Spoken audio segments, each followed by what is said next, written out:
Ja tämä on minun mielestä paras, koska mä oon itse sen tehnyt. Olen Jarmo Pihlavamäki, koulutettu hieroja, perinteinen jäsenkorjaaja. Mutjutin on minun keksimä tämmönen kalvohierontalaite. No, jokaisen lihaksen päällä on kalvo.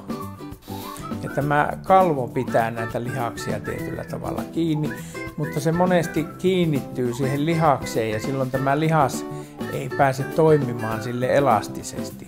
No, idea lähti siitä, että näin semmoiset erittäin kalliit kalvohierontaraudat.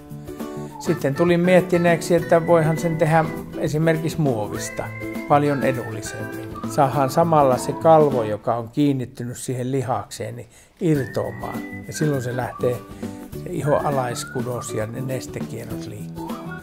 Mielestäni aika kätevä laite.